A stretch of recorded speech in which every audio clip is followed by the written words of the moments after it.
നമസ്കാരം. ന്യൂസ് 18 പൊതുവേദിയിലേക്ക് സ്വാഗതം.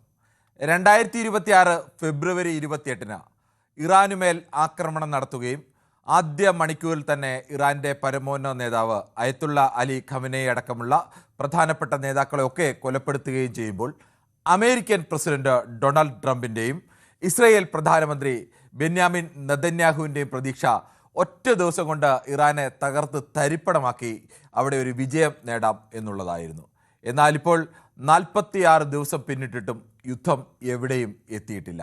നിലവിൽ ഇറാന്റെ പ്രതിരോധത്തിന് മുന്നിൽ തോറ്റമ്പി നിൽക്കുന്ന ട്രംപിൻ്റെ തന്ത്രമാണോ ചർച്ചയും ഓഫറുകളും അതിൽ നിന്നുള്ള പിന്മാറ്റവും ഏകപക്ഷീയമായ വെടിനിർത്തലും എന്ന സംശയം ശക്തമാവുകയാണ്. ഇതിനൊക്കെ പുറമെയാണ് ഇറാന് ചൈന സൈനിക സഹായം ചെയ്യുന്നതിനെ ചൊല്ലി പുതിയ പോർമുഖം ട്രംപ് തുടർന്നു വെച്ചത്. ഇറാന് ആയുധങ്ങൾ ഉൾപ്പെടെ നൽകുകയാണെന്നും ഇത് തുടർന്നാൽ ചൈനയ്ക്ക് കനത്ത തീരുവ ഏർപ്പെടുത്തുമെന്നുമാണ് അമേരിക്കയുടെ ഭീഷണി. എന്നാൽ ആരോപണം ചൈന പാടെ തള്ളിക്കളയുകയാണ്. ഇതിനിടയിൽ ഒരാഴ്ചയ്ക്കുള്ളിൽ ഇറാനുമായി അടുത്ത ഘട്ട ചർച്ച ആരംഭിക്കുമെന്നും അമേരിക്കൻ പ്രസിഡന്റ് ഡൊണാൾഡ് ട്രംപ് അവകാശപ്പെടുന്നു. യുറേനിയം സമ്പുഷ്ടീകരണം അവസാനിപ്പിക്കാൻ ഇറാനു മുന്നിൽ വമ്പൻ ഓഫറുകളും മുന്നോട്ട് വെക്കുകയാണ് അമേരിക്ക. എന്നാൽ നാടൻ ഭാഷയിൽ പറഞ്ഞാൽ പോയി പണി നോക്കാനാണ് കഴിയുമെങ്കിൽ ഒരു കരയുദ്ധത്തിന് നിങ്ങൾ പോരെ എന്നുകൂടി വെല്ലുവിളിക്കുകയാണ് ഇറാൻ. ഇറാന് യുദ്ധം ജയിച്ചു എന്നൊക്കെ ഇറാനുമേലുള്ള യുദ്ധം ജയിച്ചു എന്നൊക്കെയാണ് ട്രംപിൻ്റെ അവകാശവാദം. ഇറാനിൽ ഖമനേയിയുടെ പുരോഹിത ഭരണക്രമം തകർത്ത് പുതിയ ഭരണക്രമം കൊണ്ടുവരും എന്നൊക്കെയായിരുന്നു യുദ്ധത്തിൻ്റെ തുടക്കത്തിലെ അവകാശവാദം. ഇതൊന്നും ഇതുവരെ നടന്നിട്ടില്ല എന്ന് മാത്രമല്ല, ഇറാൻ ഇപ്പോഴും അതിശക്തമായ രീതിയിൽ പ്രത്യാക്രമണം അല്ലെങ്കിൽ പ്രതിരോധം തുടരുകയാണ്. ഇറാനെ കീഴ്പ്പെടുത്താനോ വഴക്കി ഒതുക്കാനോ പോലും ഇപ്പോഴും കഴിഞ്ഞിട്ടില്ല. എന്തിനാ ലോകരാജ്യങ്ങളിൽ നിന്നും വേണ്ടത്ര പിന്തുണ ട്രംപിനും നെതന്യാഹുവിനും ലഭിക്കുന്നുമില്ല. മാർപ്പാപ്പയടക്കമുള്ളവർ അമേരിക്കൻ ഇസ്രയേൽ യുദ്ധക്കൊതിക്കെതിരെ പരസ്യമായി രംഗത്ത് വരികയും ചെയ്തു കഴിഞ്ഞു. അപ്പോഴും യുദ്ധം ജയിച്ചെന്നും വേണമെങ്കിൽ ഓഫർ സ്വീകരിച്ചോ എന്നുമൊക്കെയാണ് ട്രംപിൻ്റെ വീരവാദം. ഈ ട്രംപും നെതന്യാഹുവും മുഴക്കുന്ന വീരവാദത്തിൽ അല്ലെങ്കിൽ ഓഫറുകൾ മുന്നോട്ട് വെച്ച് ഞങ്ങളെന്തോ ലോക സമാധാനത്തിന് വേണ്ടി പരിശ്രമിക്കുന്നു എന്നൊക്കെ പറയുന്നതിന് പിന്നിൽ നിലവിൽ ഇറാനിൽ കൈ പൊള്ളി നിൽക്കുന്ന തോറ്റമ്പി നിൽക്കുന്ന ട്രംപ് അതിൽ നിന്നും ശ്രദ്ധ തിരിക്കാൻ വേണ്ടിയുള്ള തന്ത്രമാണോ? ഈ വിഷയമാണ് ന്യൂസ് 18 പൊതുവേദി ചർച്ച ചെയ്യുന്നത്. പ്രേക്ഷകർക്കും പ്രതികരിക്കാം.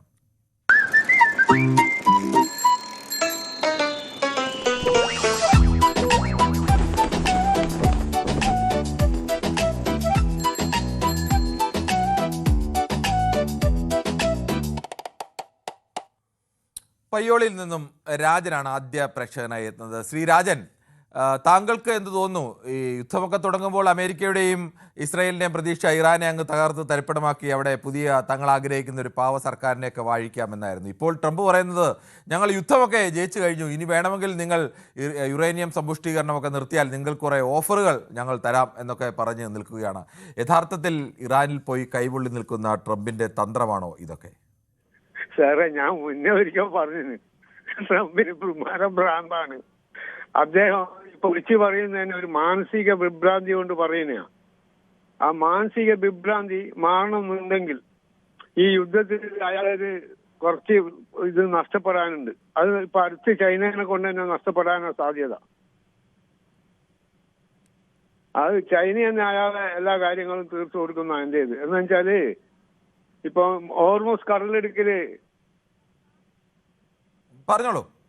ഹോർമുസ് കടലെടുക്കല് ഈ ഇപ്പം നടന്നുകൊണ്ടിരിക്കുന്നത് ഈ അമേരിക്കന്റെ ഒരു എന്താണ് പണ്ട് പിന്നെ ഈച്ച പറഞ്ഞാൽ വൈറ്റ് ഹൗസിന് കൊണ്ടുപോയിട്ട് മറ്റേ ബിൻലാദൻ കൊണ്ടുപോയിട്ട മാതിരി ഈ മീൻ വളക്കുന്നതിന് അമേരിക്ക പണ്ടേ ലേശം കൂടുതലാ.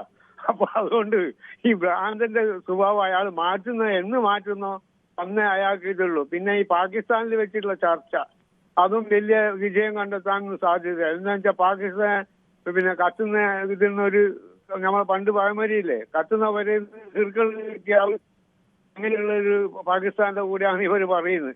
ഇതൊന്നും നല്ല നിലക്ക് പോകുന്നൊന്നുമില്ല. ഇത് എന്തായാലും അമേരിക്കക്ക് രണ്ടടി പണ്ട് ബില്ലാന്തം ചെയ്ത മാതിരി വൈറ്റ് ഹൗസിലേക്കോ അല്ലെങ്കിൽ മറ്റേ ഡൊണാൾഡ് ട്രംപിന്റെ കാലിന് മുട്ടിനോ ഈ നടക്ക് ഒരു ചെവിക്ക് വെടികൊണ്ടിരുന്നു പറഞ്ഞ അയാൾക്ക് ഇമ്മാതിരി വർത്താനം പറഞ്ഞ അയാൾക്ക് ചെവിക്കേ വെടിയുള്ളൂ. അയാൾക്ക് എവിടെയെല്ലാം വെടികൊള്ളാനുണ്ട് ഇനി? അതുകൊണ്ട് ഈ ഭ്രാന്തന്റെ വർത്തമാനം കേട്ടിട്ട് ആരും നിൽക്കണ്ട. അയാളൊരു മരഭ്രാന്തനാണ്. എന്നുവെച്ചാൽ എന്ത് സാമ്പത്തിക ഭ്രാന്തൻ എന്ന് പറയണം. അയാൾ വെറും ഭ്രാന്തനല്ല, സാമ്പത്തിക ഭ്രാന്തൻ അയാള്. സാമ്പത്തികമായിട്ട് എല്ലാത്തിനും എന്താ അയാള് ഒരു വിചാരമുണ്ട്, ഞാനായിരുന്നുള്ള ഞാനെന്നുള്ള ഭാവം നാശത്തിന്റെ ആണെന്നുള്ള അയാൾക്ക് മനസ്സിലായില്ല. ആ ഭാവം എന്ന് നശിക്കും. ഇപ്പൊ അടുത്ത നശിക്കാറുണ്ട്. അത് ചൈനയുടെ കൈകൊണ്ട് റഷ്യന്റെ കൈകൊണ്ട് ഇപ്പൊ അടുത്ത് നശിക്കും. അത് ശരി. ചൈനയോടൊക്കെയാണ് വെല്ലുവിളി നടത്തുന്നത്. ചൈന അതിനെ പൂർണ്ണമായും തള്ളിക്കളയുക കൂടിയാണ്.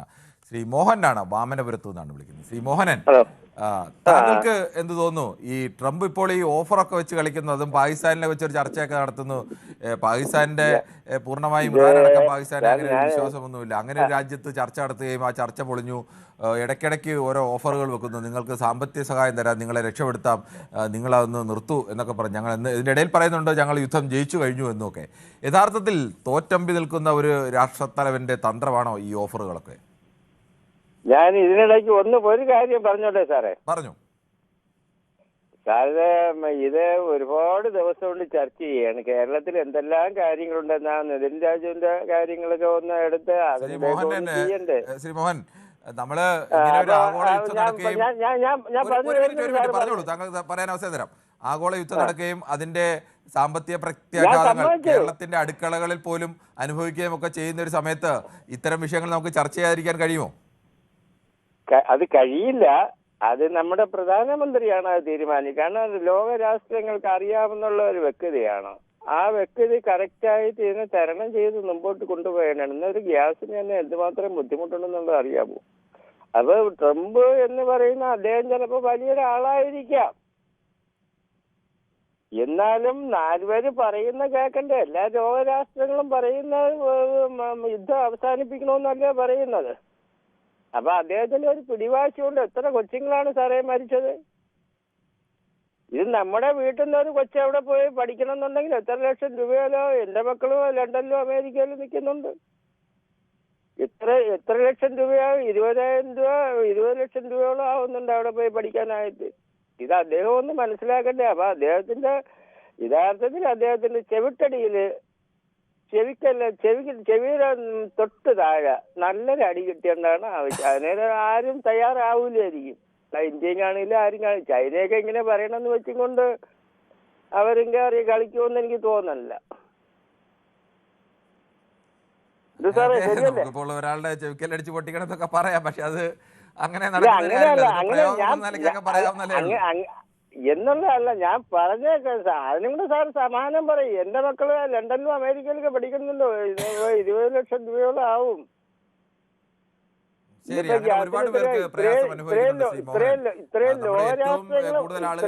ഗ്യാസിന്റെ കാര്യത്തിൽ തന്നെ പല വീടുകളിലും ഗ്യാസ് ഇപ്പോൾ കിട്ടാനില്ലാത്ത അവസ്ഥ, 45 ദിവസം കാത്തിരിക്കേണ്ട അവസ്ഥ.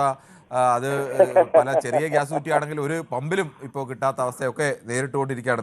നമ്മുടെ രാജ്യം അടക്കം ഇടപെടേണ്ടത് തന്നെയാണ്. അങ്ങനെയാണ് ആളുകൾ ആഗ്രഹിക്കുന്നത്. അത്രയും അദ്ദേഹത്തെ തൊഴുവല്ലേ ലോക രാഷ്ട്രങ്ങൾ മൊത്തവും. അതിന് മൊത്തം എനിക്ക് തോന്നുന്നു അദ്ദേഹത്തിന് ഇത്രയും കാല് പിടിച്ച് തൊഴുകൊണ്ടായിരിക്കാം ഇത്രയും അഹങ്കാരം കാണിക്കാമെന്നാണ് എനിക്ക് തോന്നുന്നത്. ശരി, താങ്കളുടെ അഭിപ്രായം വളരെ വ്യക്തമാണ്. ശ്രീ സന്തോഷാണ് കാസർഗോഡ് നിന്നാണ്. ശ്രീ സന്തോഷ്, നമുക്ക് പലതവണ ചർച്ച ചെയ്യേണ്ടി വരുന്നത് ഈ വിഷയം അത്രത്തോളം നമ്മുടെ ജീവിതത്തെ കൂടി ഇത് ബാധിച്ചുകൊണ്ടിരിക്കുകയാണ്. അപ്പോഴും ഈ യുദ്ധമൊന്നും അവസാനിപ്പിക്കാൻ ട്രംപ് തയ്യാറാവുന്നില്ല. അദ്ദേഹം ഇപ്പോഴും വീരവാദങ്ങൾ മുഴക്കിക്കൊണ്ടേ ഇരിക്കുകയാണ്. താങ്കൾക്ക് എന്താണ് ആ വിഷയത്തിൽ പറയാനുള്ളത്? ഇത് ട്രംപിന്റെ ഒരു ബിസിനസ് താല്പര്യം മാത്രമാണ്. കാരണം ഉപരോധങ്ങൾ ഏർപ്പെടുത്തുമ്പോൾ കുറച്ചുകൂടി ഉറക്കെ പറയുമോ? ഇത് ട്രംപിന്റെ ഒരു ബിസിനസ് താല്പര്യമാണ്. കാരണം ഉപരോധങ്ങൾ ഏർപ്പെടുത്തുമ്പോൾ സാധനങ്ങൾക്ക് വില കൂടുകയും വിറ്റഴിക്കുമ്പോൾ വില കൂടുകയും ചെയ്യുന്ന ഒരു അവസ്ഥ. കാരണം അയാളൊരു ബിസിനസ്സാണ് അയാൾ ആഗ്രഹിക്കുന്നതും അയാൾ സാമ്പത്തിക നേട്ടം അതിലൂടെ ഉണ്ടാക്കുന്നുമുണ്ട്. ഇത് ട്രംപിനിപ്പോ പെട്ടെന്ന് യുദ്ധം അവസാനിപ്പിക്കാനും കഴിയില്ല. കാരണം ഈ ലോകരാജ തലവൻ എന്ന നിലയിൽ രാഷ്ട്രങ്ങളുടെ പോലീസ് ആയി നടിക്കുന്ന അമേരിക്കക്ക് പെട്ടെന്ന് എങ്ങനെയാണ് യുദ്ധം അവസാനിപ്പിക്കാൻ കഴിയുക? ഒരിക്കലും കഴിയുകയില്ല. ഇനി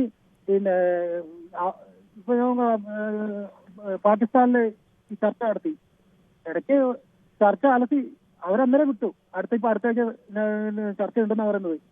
നമുക്ക് വിശ്വസിക്കാൻ പറ്റുമോ? ഇത് ചർച്ച നടത്തുമ്പോൾ ഇപ്പൊ അക്രമമല്ല നടത്തുന്നത്. അക്രമം നടത്തുമ്പോൾ ഇറാൻ എന്ന രാജ്യം വെറുതെ ഇരിക്കുമോ? അതില്ല. ഇസ്രായേലിന്റെ അവസ്ഥ അത് തന്നെയാണ്. പിന്നെ എനിക്കൊരു കാര്യം പറയാനുള്ളത് സാറേ, ഇത് നമ്മളെ കേരളത്തിലൊരു വിഷയമാണ് ഇത്. നിങ്ങളെ തിരുവനന്തപുരം ലേഖനൊന്ന് ശ്രദ്ധിച്ചാൽ കൊള്ളാവുന്നുണ്ട്. കാരണം എൻ്റെ ഒരു ഫ്രണ്ട് തിരുവനന്തപുരം ഐ ഹോസ്പിറ്റലുണ്ട്. അപ്പൊ അവിടെ ആരോഗ്യ ഇൻഷുറൻസ്, ഗവൺമെന്റ് ഹോസ്പിറ്റലാണ്, ആരോഗ്യ ഇൻഷുറൻസ് കാർഡ് കൊടുത്തിട്ട് അവിടെ സ്വീകരിക്കുന്നില്ല. അവർ 5000 രൂപയുള്ളൂ, അതിന് ശേഷമുള്ള പൈസ നിങ്ങൾ അടയ്ക്കണം എന്ന് പറയുന്ന ഒരു ഇതുണ്ട്. അപ്പൊ ഗവൺമെന്റിന്റെ കീഴിൽ ഗവൺമെന്റിന്റെ ശ്രീ സന്തോഷ്, അത് എനിക്ക് കൃത്യമായി അറിയില്ല. അതിനകത്തൊരു ചെറിയ വിഷയം, ചില ചികിത്സയ്ക്ക് തുക പരിധി നിശ്ചയിച്ചിട്ടുണ്ട്. ആ പരിധിയിൽ പെടുന്ന ചികിത്സയാണോ അദ്ദേഹം ആവശ്യപ്പെട്ടതെന്ന് എനിക്കറിയില്ല. എന്തായാലും അത് താങ്കൾ വിശദമായി വിളിച്ച് പറഞ്ഞു കഴിഞ്ഞാൽ നമുക്ക് അന്വേഷിക്കാം. ഒന്ന് അന്വേഷിക്കണം. ശരി, അന്വേഷിക്കാം. വിശദമായി വിളിച്ച് പറഞ്ഞാൽ അത് തീർച്ചയായും അന്വേഷിക്കാം. അങ്ങനെയുള്ള ചില വ്യവസ്ഥകൾ കൂടിയുണ്ട്. താങ്കൾക്ക് ആ ഇന്റർനെറ്റിൽ എടുത്ത് നോക്കിക്കഴിഞ്ഞാൽ ഓരോ ചികിത്സയ്ക്കും എത്ര രൂപ വരെ കിട്ടുമെന്നുള്ളതൊക്കെ വളരെ വ്യക്തമായി തന്നെ അതിന്റെ വ്യവസ്ഥകളൊക്കെ കിടപ്പുണ്ട്. അത് താങ്കൾക്ക് നോക്കാം. അതല്ല എന്നുണ്ടെങ്കിൽ നമുക്ക് അനീതി ഉണ്ടെങ്കിൽ നമുക്ക് ഉറപ്പായും അക്കാര്യത്തിൽ ഇടപെടാം. ശരി, ശ്രീദാസനാണ് കണ്ണൂരിൽ നിന്നാണ്. ശ്രീദാസൻ, താങ്കൾക്ക് എന്ത് തോന്നുന്നു? ഇപ്പോൾ യഥാർത്ഥത്തിൽ ഈ കൈപൊള്ളി നിൽക്കുന്ന ട്രംപിന്റെ ഒരു തന്ത്രമാണോ ഈ ഓഫർ വെച്ചുള്ള കളി?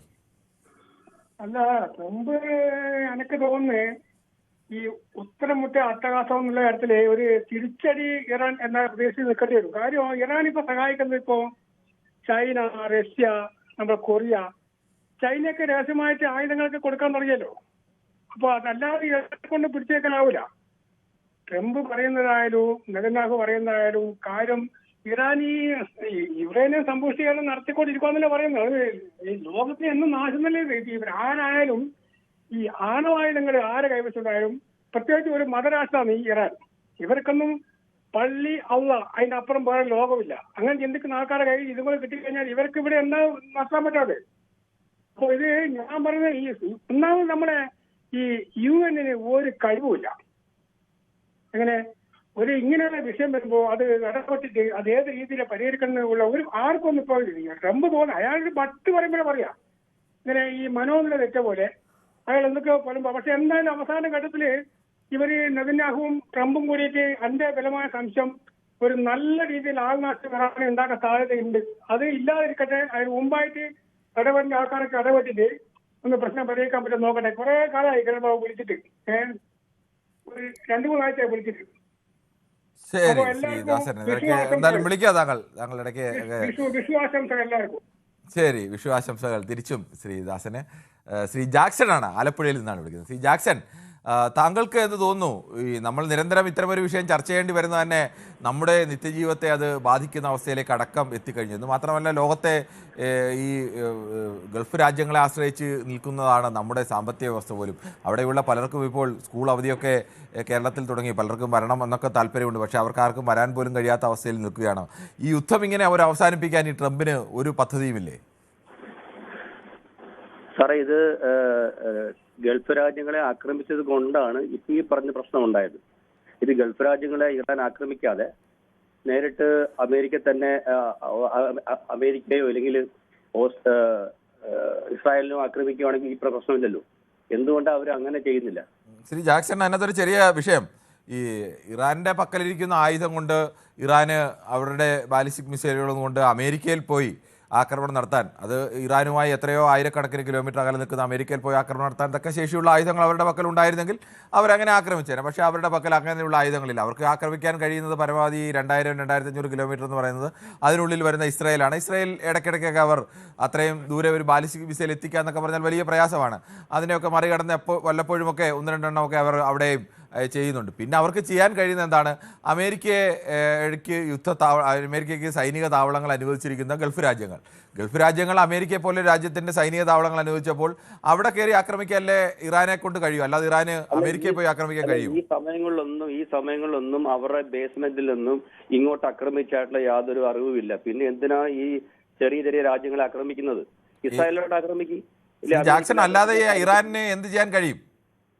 അല്ല, ഇറാന് ചെയ്യാൻ പറ്റാവുന്നത് ഇസ്രായേൽ അവരല്ലേ ശത്രുക്കൾ, അവരെ ആക്രമിക്കുക, അവർക്ക് പരമാവധി പകരം കൊടുക്കുക. ഈ തൊട്ടടുത്ത് വരുന്ന രാജ്യങ്ങളുടെ സൈനിക താവളങ്ങളിൽ നിന്ന് അടക്കം ഇറാനിലേക്ക് അവർ മിസൈലുകൾ വർഷിക്കുമ്പോൾ, അല്ലെങ്കിൽ അവിടെ നിന്ന് അവർ ഇവരെ ആക്രമിക്കുമ്പോൾ സ്വാഭാവികമായി അവിടെ ആക്രമിക്കുക എന്നുള്ളത് ഈ ശത്രുവിന് അഭയം കൊടുത്തിരിക്കുന്ന അയൽക്കാർക്ക് നേരെ ആക്രമണം നടത്തുന്നത് ഏത് യുദ്ധത്തിലും ഉണ്ടാകുന്ന സ്വാഭാവികമായ നീതിയല്ലേ? ആക്രമിച്ചിട്ടുണ്ടെങ്കിൽ തീർച്ചയായിട്ടും ഇവർ ആക്രമിച്ചതിന് ശേഷമാണ് അവർ ആക്രമിച്ചിട്ടുള്ളത്. അങ്ങനെ ഉണ്ടെങ്കിൽ തന്നെയും.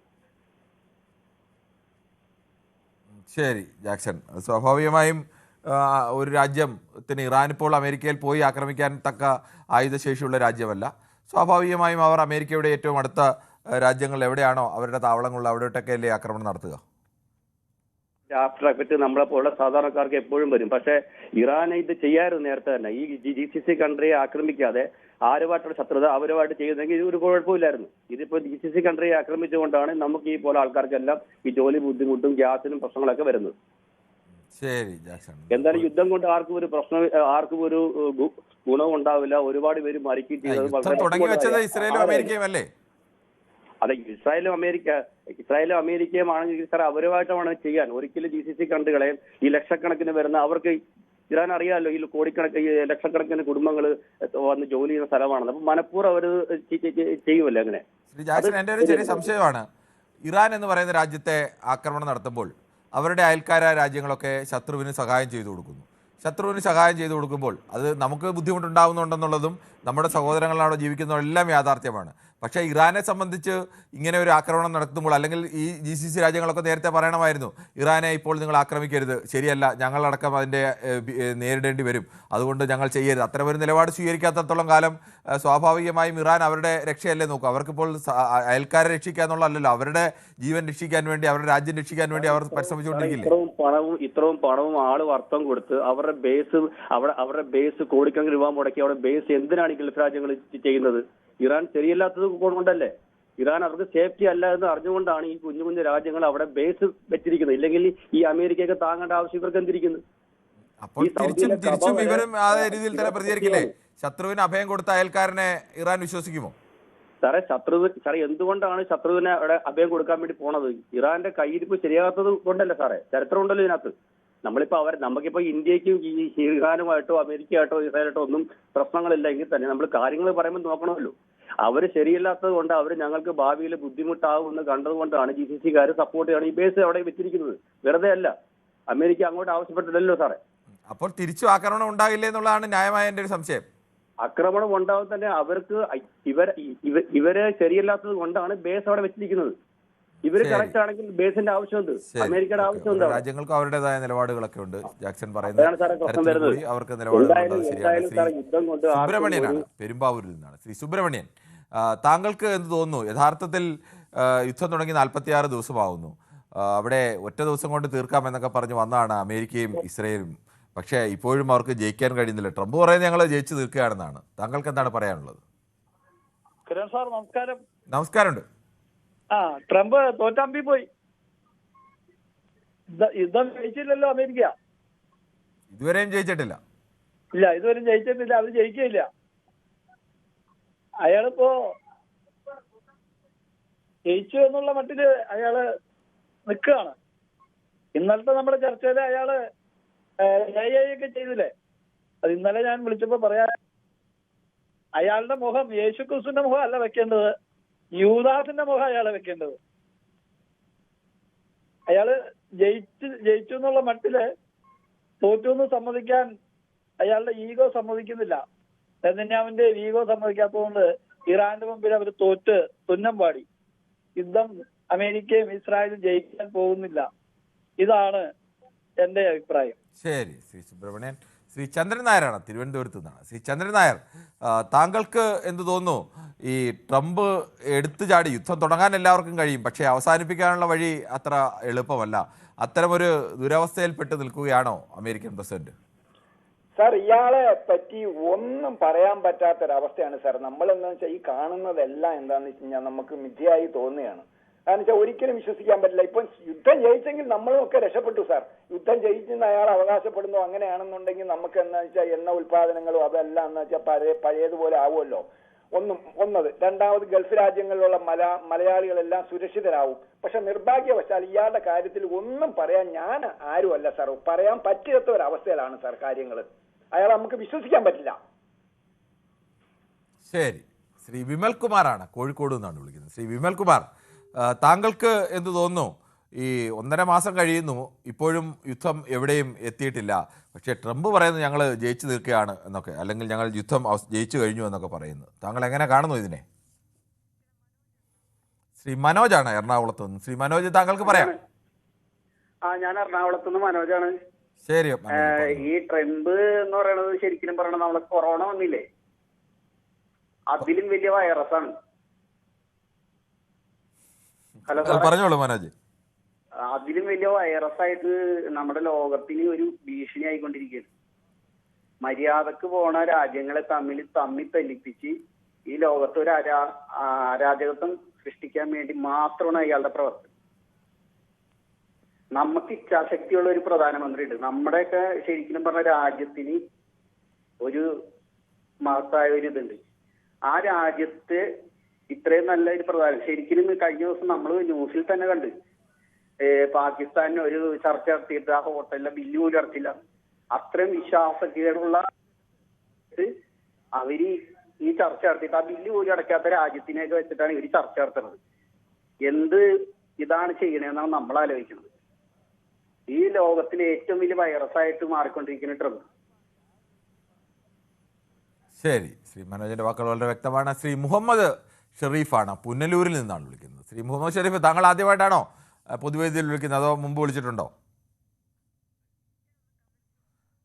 മുഹമ്മദ് ഷെരീഫിൻ്റെ ടെലിഫോൺ ബന്ധത്തിൽ ചില തടസ്സങ്ങളുണ്ടെന്ന് തോന്നുന്നു.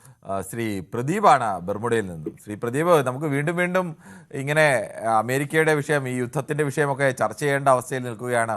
ഈ നാട്ടിലുള്ള മലയാളികളടക്കം ഇന്ത്യക്കാരാകെ പാചകവാദത്തിന് വേണ്ടി പ്രയാസപ്പെടേണ്ടി വരുന്ന അവസ്ഥ, ഹോട്ടലുകൾ പലതും ഇപ്പോഴും പൂർണ്ണമായ അർത്ഥത്തിൽ പ്രവർത്തിക്കാൻ കഴിയാത്ത അവസ്ഥ, ജീവിതം തന്നെ പലരുടെയും വഴിമുട്ടി നിൽക്കുന്ന അവസ്ഥയിലൊക്കെ നിൽക്കുകയാണ്. അപ്പോഴും ട്രംപ് പറയുന്നത് ഞങ്ങളവിടെ യുദ്ധം ജയിച്ചു കഴിഞ്ഞു എന്നൊക്കെ വീരവാദം മുഴക്കുകയാണ്. ഈ തോറ്റമ്പി നിൽക്കുന്ന ഒരാളിൻ്റെ വീരവാദം മാത്രമാണോ ഇത്?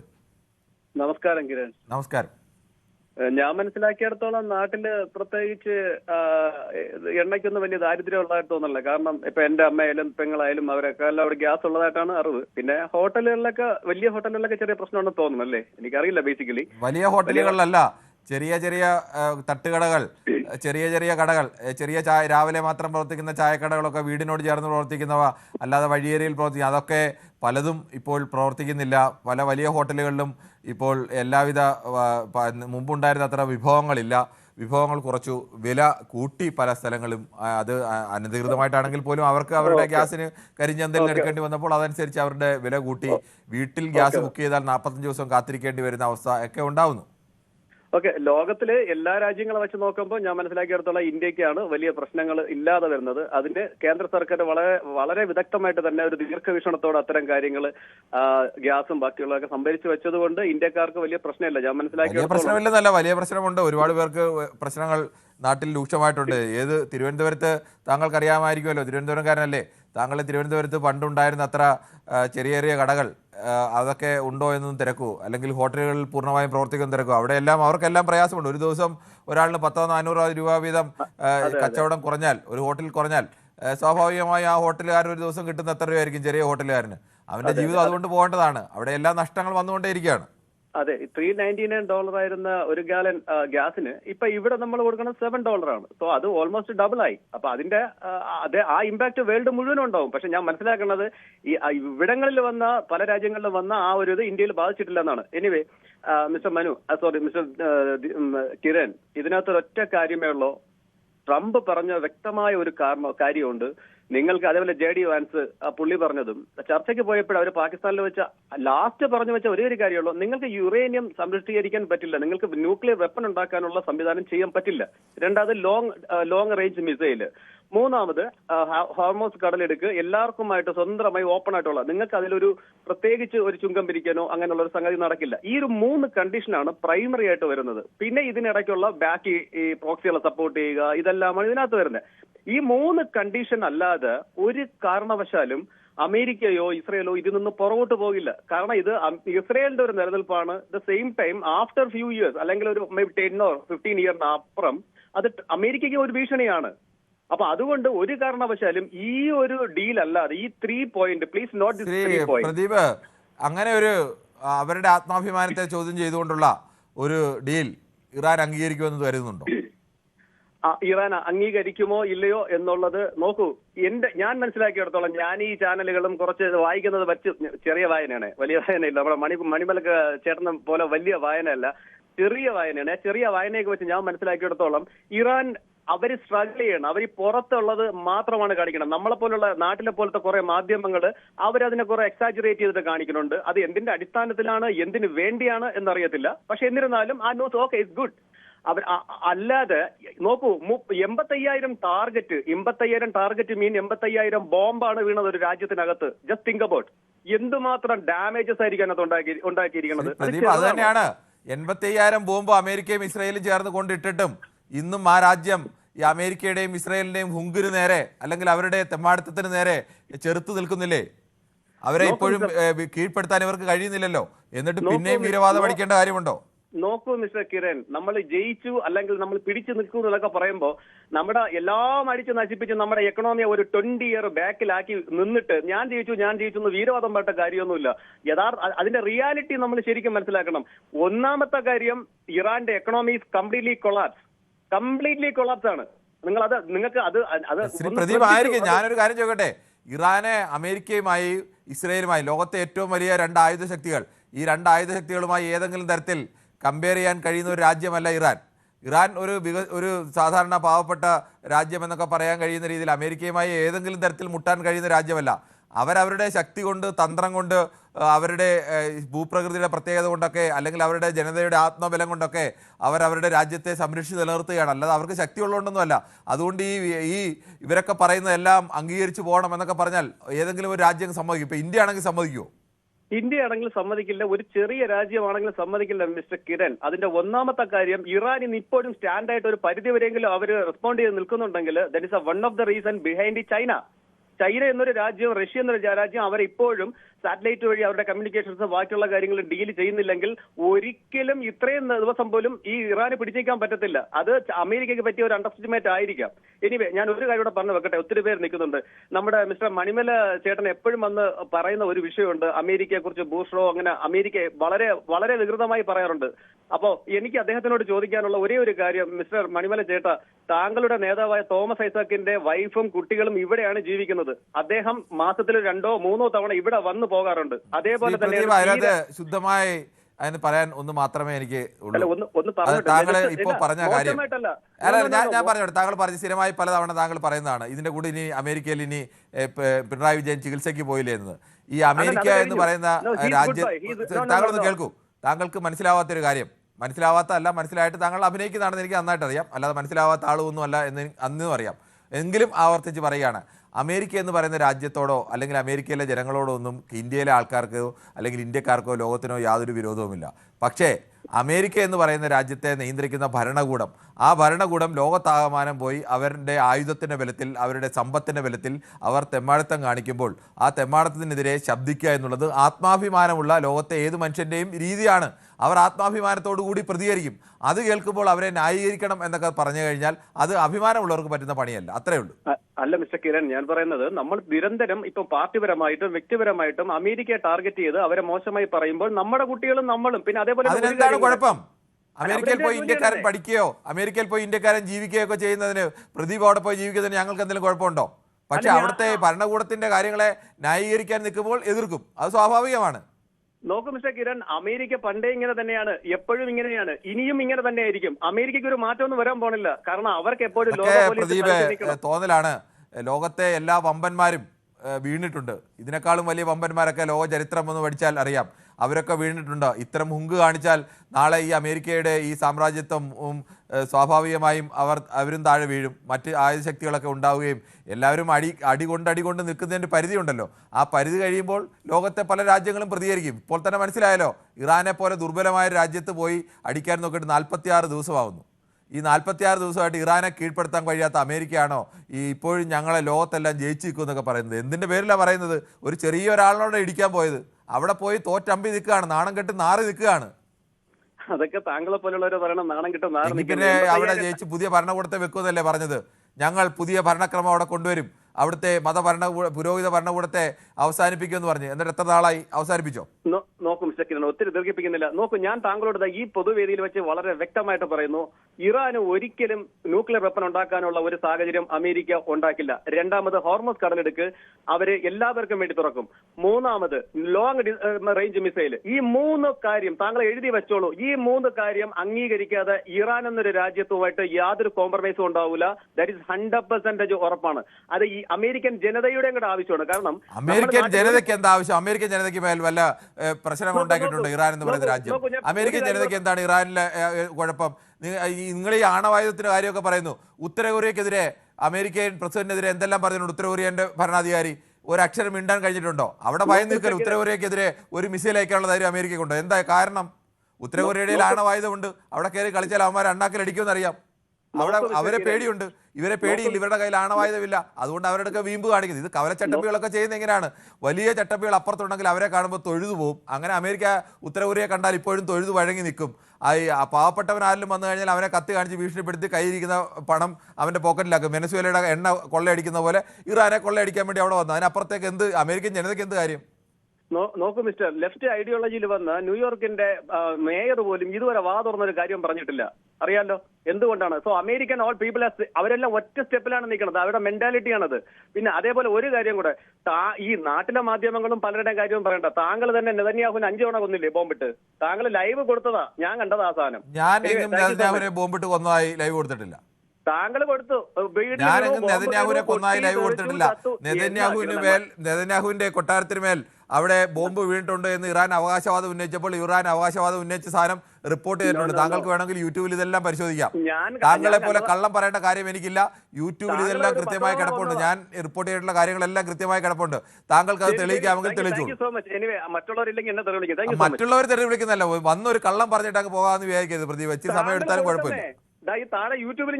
അല്ല, താങ്കൾ ആ ലിങ്ക് എടുത്ത് അയച്ചു തരൂ. അമേരിക്കൻ നെതന്യാഹുവിനെ കൊന്നു എന്ന് ഞാൻ പറയുന്ന വിവരങ്ങൾ എവിടെങ്കിലും ഉണ്ടെങ്കിൽ അത് താങ്കൾ എടുത്ത് വെല്ലുവിളിയെ തന്നെ ഏറ്റെടുത്തു. മനുവും കൂടെ അദ്ദേഹത്തിന്റെ വീട്ടിൽ ബോംബ് വീണു, അദ്ദേഹത്തിനെ കുറിച്ച് അറിഞ്ഞുകൂടാ, ഒരു വിരല് പോയി, എന്തെല്ലാം പടച്ചു വിട്ടു. നോക്കൂ. Anyway, thank you so much. Anyway ഒന്നുമില്ല. ഇറാൻ ഒരു അവകാശവാദം ഒരിക്കലും ഉന്നയിച്ചു. അത് എല്ലാ മാധ്യമങ്ങളും, ലോക മാധ്യമങ്ങൾ, അൽ ജസീറ അടക്കമുള്ള മാധ്യമങ്ങൾ, CNN അടക്കമുള്ള മാധ്യമങ്ങൾ, ലോകത്തെ ഏറ്റവും പ്രധാന BBC അടക്കമുള്ള മാധ്യമങ്ങൾ ഇറാന്റെ അവകാശവാദം റിപ്പോർട്ട് ചെയ്തിട്ടുണ്ട്. ആ റിപ്പോർട്ടിംഗ് കേരളത്തിലെ മാധ്യമങ്ങളും എല്ലാവരും ചെയ്തിട്ടുണ്ട്. അതുകൊണ്ട് ഇത് തെറ്റാണ് എന്ന് വരുമോ? ഞങ്ങൾ പറഞ്ഞോ കൊന്നു എന്ന് പറഞ്ഞോ? താങ്കൾ ഈ വാർത്ത കണ്ട് വളച്ചൊടിച്ച് അങ്ങേ അറ്റത്ത് പോയി കള്ളം പറയുന്ന ആ ശീലം ഇനിയെങ്കിലും നിർത്തുക. അതാണ് ഈ ഒരു വിഷയം താങ്കളോട് കെട്ടിത്തൂങ്ങി നിൽക്കാൻ എനിക്ക് താല്പര്യമില്ല. മണിമല ചേട്ടന് എന്റെ ശരി, മണിമല ചേട്ടനെ പറയുന്നെങ്കിൽ അദ്ദേഹം കാര്യങ്ങൾ വിവരമായി പഠിച്ച് അതിന്റെ ഗൗരവത്തോടു കൂടി ഇപ്പൊ സംസാരിക്കുന്ന ആളാണ്. അദ്ദേഹം എന്തും വായിൽ തോന്നുന്നു എന്ത് കള്ളവും വിളിച്ചു പറയാൻ താങ്കളുമായിട്ട് എങ്ങനെ താരതമ്യപ്പെടുത്തും? ശ്രീ സജിയാണ് എറണാകുളത്ത് നിന്നും. അതിനു മുമ്പ് പ്രദീപ് സ്ഥിരമായി അദ്ദേഹത്തിൻ്റെ ചില പ്രസ്താവനകളാണ്. അദ്ദേഹം പെട്ടെന്ന് ഇങ്ങനെ പറഞ്ഞുകൊണ്ടിരിക്കുന്നതിനിടയിൽ ഒരു കള്ളമെന്ന് പറയും. നെതന്യാഹുവിനെ കൊന്നത് ഞാൻ 5 തവണ റിപ്പോർട്ട് ചെയ്ത് ഉണ്ടെന്ന് പറഞ്ഞു. അത് ഞങ്ങൾ ന്യൂസ് 18 റിപ്പോർട്ട് ചെയ്തിട്ടുണ്ടെങ്കിൽ അതെല്ലാം യൂട്യൂബിൽ തന്നെ കൃത്യമായിട്ടുണ്ട്. ആ വാർത്തകളെല്ലാം ഏത് ആളിനും പരിശോധിക്കാം. അല്ലാതെ ഒരിക്കൽ റിപ്പോർട്ട് ചെയ്ത സാധനം അവിടെ നിന്ന് ആ സമയം കൊണ്ട് മായ്ച്ചു കളയുന്ന പരിപാടിയൊന്നുമില്ല. യൂട്യൂബിൽ ലൈവ് ഉണ്ട്, യൂട്യൂബിൽ പ്രത്യേകമായി വീഡിയോ ഉണ്ട്. ഇതെല്ലാം ആർക്കും എടുത്ത് പരിശോധിക്കാവുന്നതാണ്. കള്ളം പറയുന്നതിന് ഒരു പരിധിയുണ്ട് എന്ന് പ്രദീപിനെ പോലെയുള്ളവരെയും ഒരിക്കൽ കൂടി അറിയിക്കുകയാണ്. ശ്രീ സജിയാണ് എറണാകുളത്ത് നിന്നും. ശ്രീ സജി, താങ്കൾ എങ്ങനെയാണ് ഈ അമേരിക്കൻ പ്രസിഡന്റ് ഇപ്പോൾ 46 ദിവസമായിട്ടും യുദ്ധം വിജയിക്കാൻ കഴിയാതെ നിൽക്കുന്ന ഒരു പ്രസിഡന്റ് ഇപ്പോൾ പറയുന്നു യുദ്ധം ജയിച്ചു, ഈ ഓഫർ സ്വീകരിച്ചോളൂ എന്ന്? എന്റെ അഭിപ്രായത്തിൽ ഞാൻ പറയുകയാണെങ്കിൽ ഏത് രാജ്യമായാലും അതിന്റെ പരമാധികാരം സംരക്ഷിക്കേണ്ട ഒരു കടമ, ഒരു ബാധ്യത ആ രാജ്യത്തിന് ഉണ്ട് എന്നുള്ളത് താങ്കളും മറന്നുപോയത്, ഈ ലോകം മൊത്തവും മറന്നുപോയത്. ഏത് ശക്തിയുള്ള രാഷ്ട്രമായാലും ശരി, ഏത് ശക്തി കുറഞ്ഞ രാഷ്ട്രമായാലും ശരി, ആ രാഷ്ട്രത്തിന് അതിന്റെ ചെറുത്തുനിൽപ്പ് ആവശ്യമാണ്. അത് നിലനിൽപ്പിന്റെ പ്രശ്നമാണ്.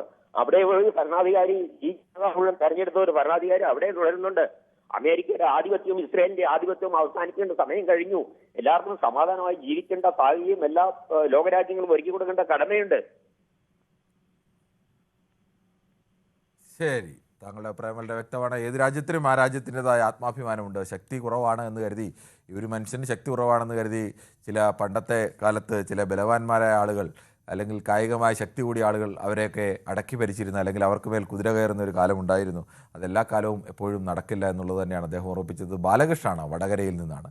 ശ്രീ ബാലകൃഷ്ണൻ, പാകിസ്ഥാനെ പോലെ ഒരു രാജ്യത്തിൻ്റെ മധ്യസ്ഥതയിൽ ചർച്ച നടത്തിയെന്നും അവിടെ ഓഫർ വെച്ചുവെന്നും ഈ ഓഫർ ഇവർ സ്വീകരിക്കാത്തതുകൊണ്ട് ഞങ്ങൾ ഈ ഓഫറിന് വേണ്ടി ഇനിയും കാത്തിരിക്കുകയാണ്, ഞങ്ങൾ യുദ്ധം ജയിച്ചു കഴിഞ്ഞു എന്നൊക്കെയാണ് വീമ്പ് പറയുന്നത് American president Donald Trump.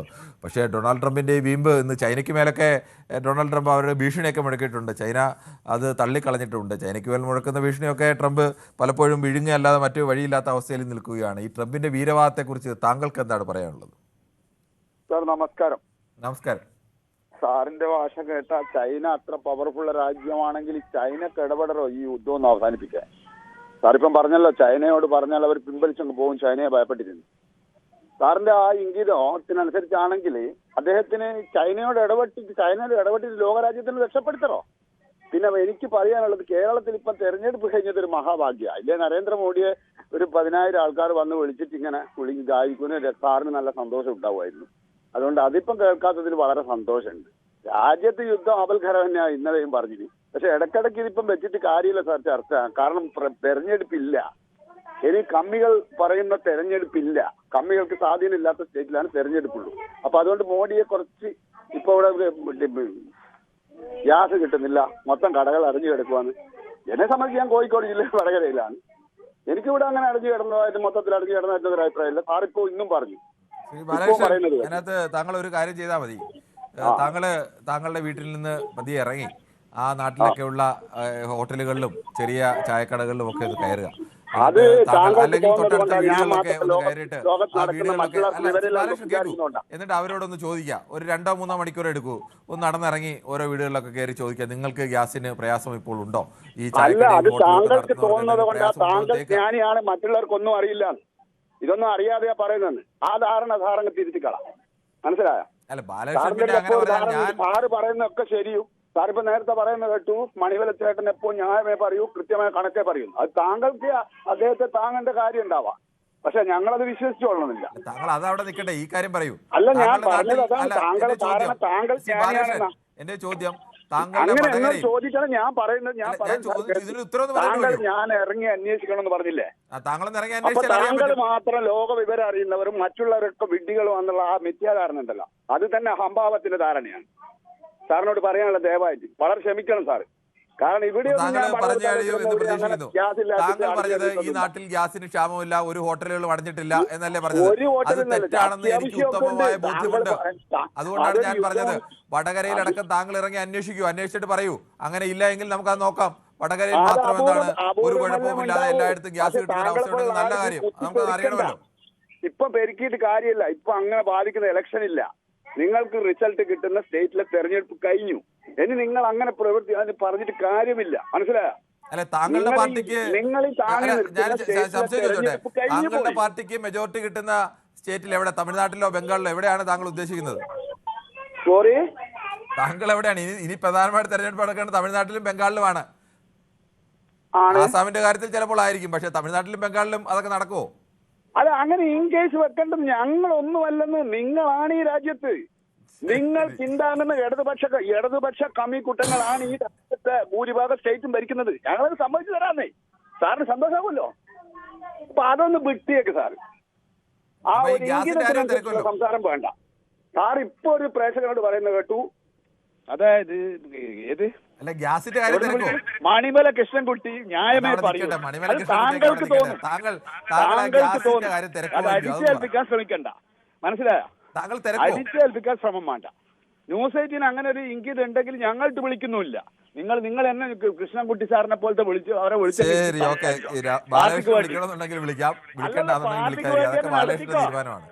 Communist party വേദി എന്ന് വെച്ചങ്ങ് നടത്തിക്കോ. ഇത് കമ്മ്യൂണിസ്റ്റ് പാർട്ടിയും ഇറാനും അമേരിക്കയും തമ്മിലുള്ള യുദ്ധം എന്താണ്? വടകരയിൽ ഗ്യാസ് ക്ഷാമമില്ല ഞാൻ പറയുമ്പോ നിങ്ങൾ ഉണ്ട് എന്ന് പറഞ്ഞാൽ നടക്കുന്ന കേസാ? അല്ല, എന്റെ അറിവിൽ കേരളത്തിലെ പല സ്ഥലങ്ങളിലും ഗ്യാസിന് ക്ഷാമമുണ്ട്. കേരളത്തിലെ പല ചെറുകിട ഹോട്ടലുകളും വൻകിട ഹോട്ടലുകളും അടക്കം പ്രവർത്തനം പരിമിതപ്പെടുത്തിയിട്ടുണ്ട്. അങ്ങനെ തന്നെയാണ് ഉള്ളത്. അതിന് യാതൊരു സംശയവുമില്ല. മനസ്സിലായോ? എന്താണ് ഇതുകൊണ്ടാണ് മാപ്രകൾ എന്ന് പറയുന്നത്? അതായിരിക്കും മാപ്രകൾ എന്നോ താങ്കൾക്ക് എന്ത് വേണമെങ്കിലും പറയാം. താങ്കളെ പോലെ ഒരു വിചിത്ര ലോകത്തല്ല ഞങ്ങൾ ജീവിക്കുന്നത്. യാഥാർത്ഥ്യബോധത്തോടു കൂടിയ ലോകത്താണ് ജീവിക്കുന്നത്. ജനം തിരിച്ചറിയതൊക്കെ ജനത്തിന് തിരിച്ചറിയാം, കൃത്യമായി തിരിച്ചറിയാം. ജനത്തിന് തിരിച്ചറിയുന്നുണ്ട്. നിങ്ങൾ പറഞ്ഞില്ലേ നെഹന്യാഹു മരിച്ച് നിങ്ങൾ പ്രചരിപ്പിച്ച്, നിങ്ങൾ ഇപ്പൊ ബാധിച്ചില്ലേ? നിങ്ങൾ ഇട്ടിട്ടില്ല ഒരു ദിവസം ന്യൂസ്, നെഹന്യാഹു മരിച്ചു, കൊട്ടാരത്തിന് ബോംബിട്ടു, നെഹന്യാഹു മരണപ്പെട്ടു. ഞാൻ വളരെ വ്യക്തമായി നെതന്യാഹുവിന്റെ വാർത്ത എങ്ങനെയാണ് വന്നതെന്നും എന്താണ് വാർത്തയെന്നും ഞാൻ കൃത്യമായി പറഞ്ഞിട്ടുണ്ട്. ഞാനും കണ്ടിന്. അപ്പൊ അതുകൊണ്ട് നിങ്ങൾ അത് താങ്കൾക്ക് അടക്കം പരിശോധിക്കാം, ഇപ്പോഴും പരിശോധിക്കാം. ഞാൻ പറഞ്ഞല്ലോ, വെല്ലുവിളിയായിട്ട് തന്നെ പറയുകയാണ്. താങ്കൾക്കടക്കം പരിശോധിച്ച് കൃത്യമായി എടുത്ത് ചൂണ്ടിക്കാണിക്കാം. താങ്കൾ കാണിക്കണം. ഇല്ലേ കമ്മ്യൂണിസ്റ്റ് വേദി എന്ന് പറഞ്ഞ് വെച്ചോളുക. പൊതുവേദി വെച്ചാൽ പൊതുജനങ്ങൾ പ്രതികരിക്കുന്നത് കേൾക്കേണ്ടി വരും. പക്ഷേ പൊതുജനങ്ങൾ പ്രതികരിക്കാം. പച്ച കള്ളം വിളിച്ചു പറഞ്ഞാൽ അത് അങ്ങനെയല്ല എന്ന് വിളിച്ച് തിരിച്ചു പറയേണ്ടിയും വരും. കമ്മ്യൂണിസ്റ്റ് വേദി എന്ന് പറഞ്ഞ് വെക്കണം. ശരി, അല്ലാതെ ശ്രീ ബാലകൃഷ്ണൻ, എന്തായാലും ഇതുമായി കമ്മ്യൂണിസ്റ്റ് പാർട്ടിക്കോ അല്ലെങ്കിൽ കേരളത്തിലെ ഭരണത്തിനോ ഏതെങ്കിലും ബന്ധമുള്ള കാര്യമല്ല. താങ്കളുടെ പക്കൽ അന്ധമായ അത്തരം വിരോധമുണ്ടെങ്കിൽ അത് പുറത്തേക്ക് പറഞ്ഞാൽ മറുപടി കേൾക്കേണ്ടി വരും. ബാക്കി വിളിക്കുന്ന പ്രേക്ഷകരെല്ലാം തെറ്റ്, അതൊന്ന് ന്യായാര്. ശരി, ഓക്കെ ബാലകൃഷ്ണൻ. ശ്രീ കൃഷ്ണൻകുട്ടിയാണ്, പാലക്കാട് നിന്നാണ്. ശ്രീ കൃഷ്ണൻകുട്ടി, താങ്കൾക്ക് എന്താണ് തോന്നുന്നത്? ഈ ട്രംപിന് ഒറ്റ ദിവസം കൊണ്ട് യുദ്ധം അവസാനിപ്പിക്കാം, ഇറാനെ തകർക്കാം, പുതിയ ഭരണകൂടം കൊണ്ടുവരാം എന്നൊക്കെ പറഞ്ഞ് തുടങ്ങിയതാണ്, ഇപ്പോഴും അവസാനിപ്പിക്കാൻ കഴിയാതെ നിൽക്കുകയാണോ? സാറേ, ഞാൻ ഇപ്പൊ നിങ്ങളുടെ ന്യൂസ് ഇതിങ്ങനെ ലൈവ് കേട്ടുകൊണ്ടിരിക്കുകയായിരുന്നു. ശരി. അപ്പോ അമ്മയെ തെല്ലിയാലും രണ്ടിന്റെ പക്ഷം എന്ന് പറയുന്ന പോലെ ഈ നെതന്യാഹു ട്രംപും കൂടെ ഈ തരത്തില് ഓരോ രാജ്യങ്ങളെ ആക്രമിച്ച് കീഴ്പ്പെടുത്താൻ നോക്കുമ്പോൾ, അവര് സമ്പത്ത് കവരാൻ നോക്കുമ്പോൾ അതിനും ന്യായീകരിക്കുന്ന ഒരുപാട് ആളുകള് നമ്മളെ നാട്ടിൽ തന്നെ ഉണ്ട് എന്ന് പറയുമ്പോൾ ആ ഒരു യുദ്ധത്തിനെയും കൂടെ നമ്മളുടെ എന്താ പറയാ ഈ കമ്മ്യൂണിസ്റ്റ് പാർട്ടിയായിട്ട് ഇവിടെ കേരളത്തിലെ പാർട്ടിയായിട്ട് കൂട്ടിക്കെട്ടുക എന്ന് പറയുമ്പോൾ വിചിത്രമായിട്ടാണ് തോന്നുന്നത്. ശ്രീ കൃഷ്ണൻകുട്ടി, അദ്ദേഹം പറയുന്നത് ഈ വടകരയിൽ എവിടെയും ഗ്യാസിൽ ഒരു ഹോട്ടലുകളൊന്നും പ്രവർത്തനം പരിമിതപ്പെടുത്തുകയോ ചെറുകിട ഹോട്ടലിൽ അടച്ചു പൂട്ടുകയോ അല്ലെങ്കിൽ വീടുകളിൽ ഗ്യാസിന് ക്ഷാമം ഉണ്ടാകുകയോ ഒന്നും ചെയ്തിട്ടില്ലെന്നാണ് പറയുന്നത്. സാറേ, ഞാനൊരു പിക്കപ്പ് ഡ്രൈവറാണ്. ഞാൻ ഈ ഓൾമോസ്റ്റ് ബാംഗ്ലൂർ, കേരളത്തിലെ എല്ലാ സ്റ്റേറ്റിലും പോകുന്ന ഒരാളാണ്. എനിക്ക് പരമാവധി ഞാനും ഭക്ഷണം കിട്ടണമെങ്കിൽ നമുക്ക് ഒരുപാട് കടകൾ കയറി ഇറങ്ങേണ്ട അവസ്ഥയുണ്ട്. എന്റെ അനുഭവത്തിൽ പറയാം. നമ്മൾ സാധാരണ കഴിക്കുന്ന ഹോട്ടലുകളിലൊന്നും ഭക്ഷണമില്ല. കുറെ കടകൾ അടച്ചുപോയി. ഇതൊന്നും ഇവർ കാണാതല്ല, കണ്ണടയ്ക്കാം. ഇതൊന്നും ഇവർക്ക് അറിയാത്തതല്ല. ഇതൊരു രാഷ്ട്രീയപരമായിട്ട് കൂട്ടിക്കെട്ടുകയാണ്. ഈ മണ്ഡലത്തിൽ നടക്കുന്ന കാര്യങ്ങൾ അറിയാത്ത പോലെ കണ്ണടച്ചിട്ട് കാര്യമില്ല. ഈ കണ്ണടച്ചുകൊണ്ട് നമ്മൾ ഇരുട്ടാക്കാന്ന് പറയില്ലേ, അതാണ് ഇപ്പൊ ഈ 2-3 പ്രേക്ഷകര് നമ്മളെ പ്രദീപ് പറയുന്ന ആള്.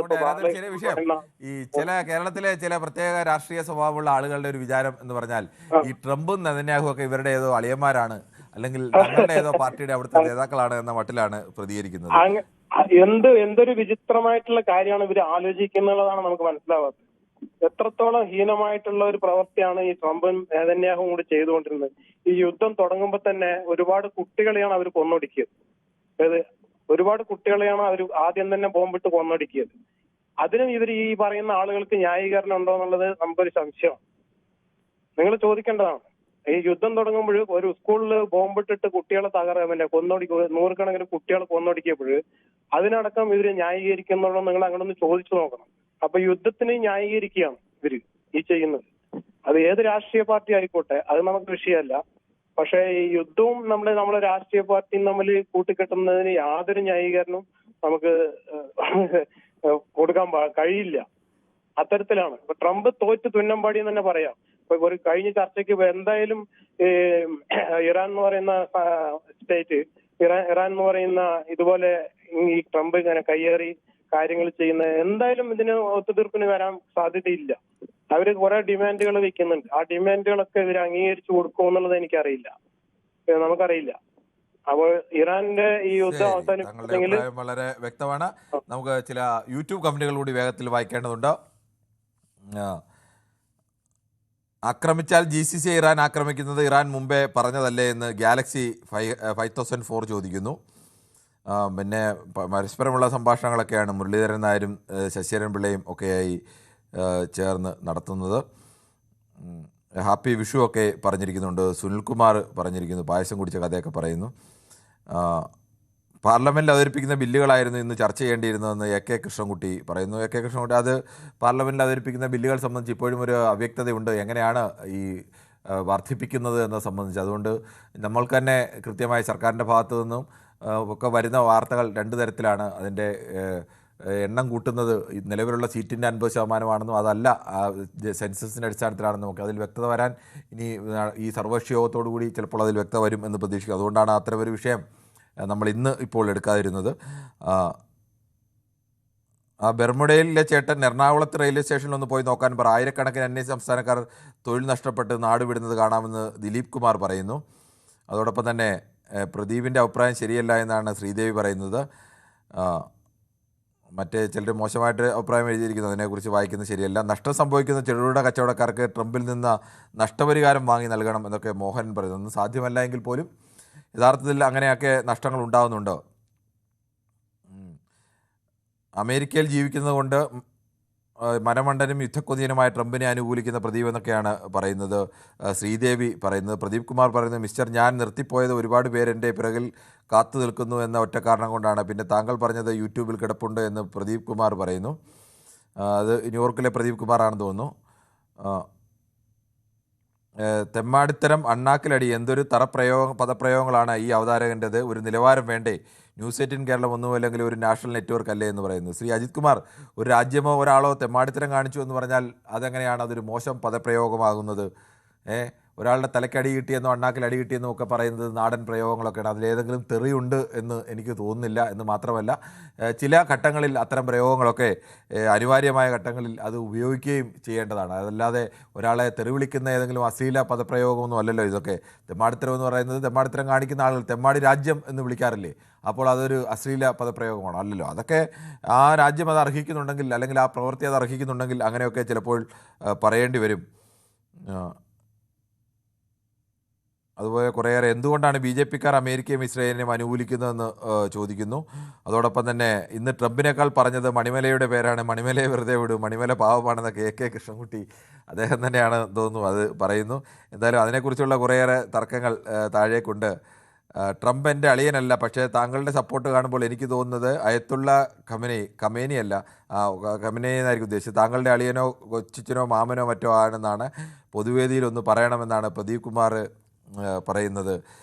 എവിടെ അനീതി ഉണ്ടാകുന്നു, അനീതി ഉണ്ടാകുമ്പോൾ അതിൽ അനീതി നേരിടേണ്ട ആളുകളുടെ പക്ഷം നിൽക്കുക എന്നുള്ളത് ആത്മാഭിമാനമുള്ള മനുഷ്യരുടെയൊക്കെ രീതിയാണ്. അത് സ്വാഭാവികമായും അനീതിയുടെ ഉണ്ടാകുമ്പോൾ അതിനിരയാക്കപ്പെടുന്നവരുടെ പക്ഷമൊക്കെ നമുക്ക് നിൽക്കേണ്ടി വരും ശ്രീ പ്രദീപ്. അല്ലാതെ എപ്പോഴും ശക്തന്മാരെ മാത്രം ന്യായീകരിക്കാൻ എല്ലാവർക്കും കഴിയണം എന്നില്ല എന്നുകൂടി താങ്കൾ ഓർക്കുക. എന്തായാലും ഒരു ചെറിയ ഇടവേളയ്ക്ക് ശേഷം വീണ്ടും ചർച്ച തുടരും.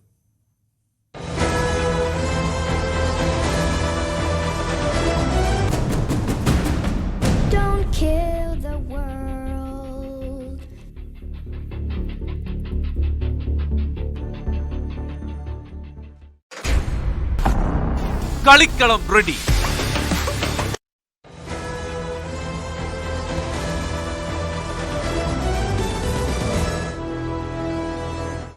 ശ്രീ റഷീദാണ്, കൊയിലാണ്ടിയിൽ നിന്നാണ് വിളിക്കുന്നത്. ശ്രീ റഷീദ്, താങ്കൾക്ക് എന്ത് തോന്നുന്നു?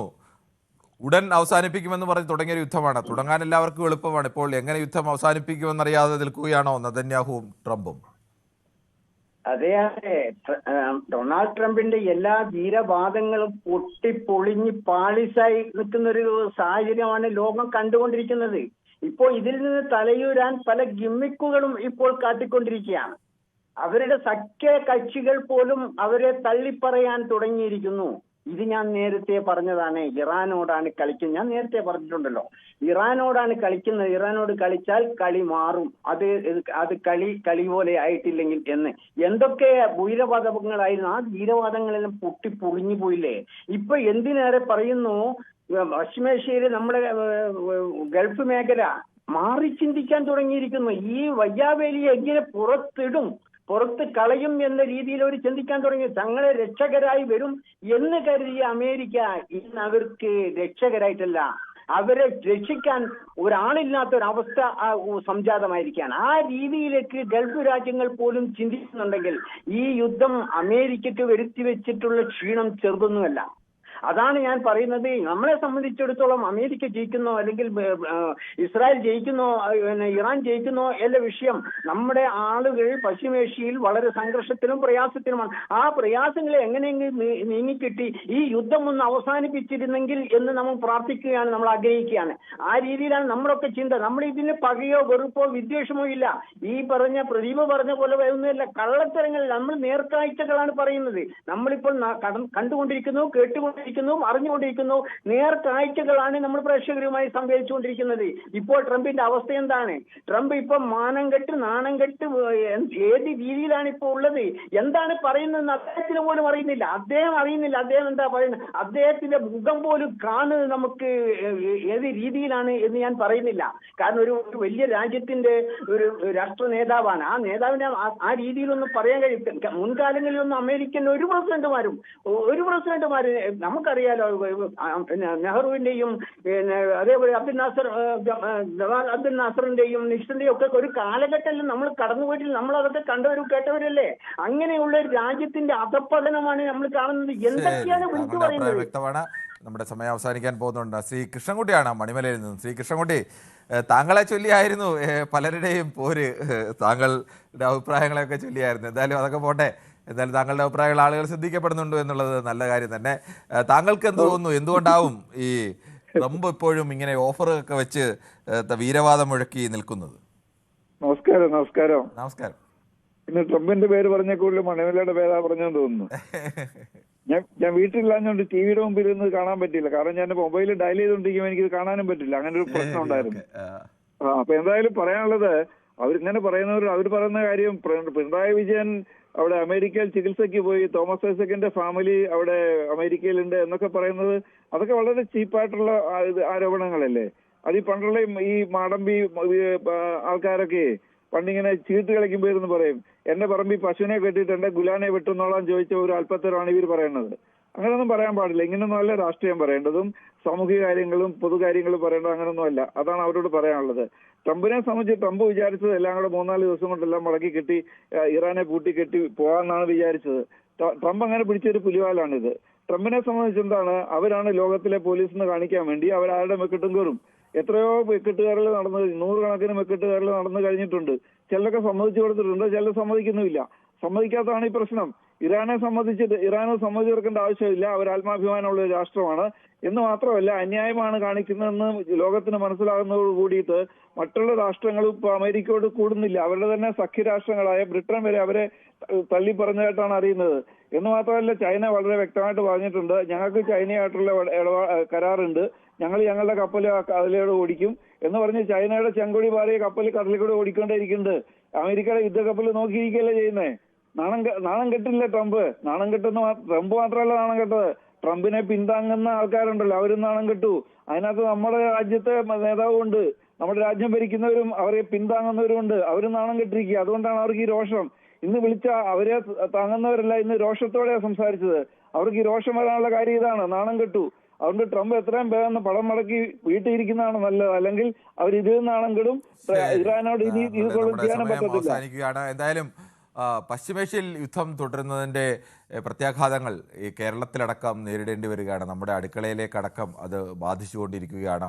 അത് ഗ്യാസിൻ്റെ ക്ഷാമമായാലും എന്തിന് തെരഞ്ഞെടുപ്പിന് സ്ഥിരമായി വോട്ട് ചെയ്യാൻ വന്നുകൊണ്ടിരുന്ന ഗൾഫിലെ പ്രവാസികൾ പലർക്കും വോട്ട് ചെയ്യാൻ പോലും വരാൻ കഴിയാത്ത അവസ്ഥ. ഈ അവധിക്കാലമാണ്. ഈ അവധിക്കാലത്ത് നാട്ടിൽ വരാൻ കാത്തിരുന്ന പലർക്കും നാട്ടിൽ വരാൻ കഴിയാത്ത അവസ്ഥ. അങ്ങനെ പല തരത്തിൽ സാമ്പത്തികമായും സാമൂഹികമായും ഒക്കെ നമുക്ക് അതിൻ്റെ പ്രത്യാഘാതങ്ങൾ നേരിട്ടുകൊണ്ടിരിക്കുകയാണ്. അതിനെതിരെയുള്ള അല്ലെങ്കിൽ ആ പ്രത്യാഘാതത്തിനെതിരെയും മാത്രമല്ല, ട്രംപിനെ പോലൊരു ഭരണാധികാരി അല്ലെങ്കിൽ നെതന്യാഹുവിനെ പോലെ ഒരു ഭരണാധികാരി എടുക്കുന്ന നിലപാടുകൾക്കെതിരെയുള്ള ശക്തമായ പ്രതിഷേധം തന്നെയാണ് നമ്മുടെ പ്രേക്ഷകരിൽ ഭൂരിഭാഗം പേരും പറഞ്ഞത്. പക്ഷേ ചിലരെങ്കിലും മറിച്ച് അഭിപ്രായം പറഞ്ഞവരുമുണ്ട്. ഓരോരുത്തർക്കും അവരുടേതായ രാഷ്ട്രീയവും അവരവരുടേതായ ലോക കാഴ്ചപ്പാടും വീക്ഷണങ്ങളും ഒക്കെയുണ്ട്. അതനുസരിച്ചാവും ഓരോരുത്തരും അഭിപ്രായങ്ങൾ പറയുന്നത്. എല്ലാ അഭിപ്രായത്തിനും ഉള്ള വേദി തന്നെയാണ് പൊതുവേദി എന്നത് ആവർത്തിച്ച് പറയുന്നു. പക്ഷേ കള്ളം പറഞ്ഞു കഴിഞ്ഞാൽ, ഇങ്ങനെയല്ല വസ്തുവിരുദ്ധമായ കാര്യങ്ങൾ പറഞ്ഞു കഴിഞ്ഞാൽ സ്വാഭാവികമായും അവരോട് ഉടക്കി സംസാരിക്കേണ്ടി വരും. അതിന് അല്ലാതെ അത് പറഞ്ഞ് മൂളി തിരിച്ചു മടങ്ങാനാവില്ല. അതുകൊണ്ട് തന്നെയാണ് അത് ആവർത്തിച്ച് പറയേണ്ടി വരുന്നത്. എന്തായാലും നാളെയും ഇതേ സമയം ന്യൂസ് 18 പൊതുവേദി മറ്റൊരു വിഷയമായി.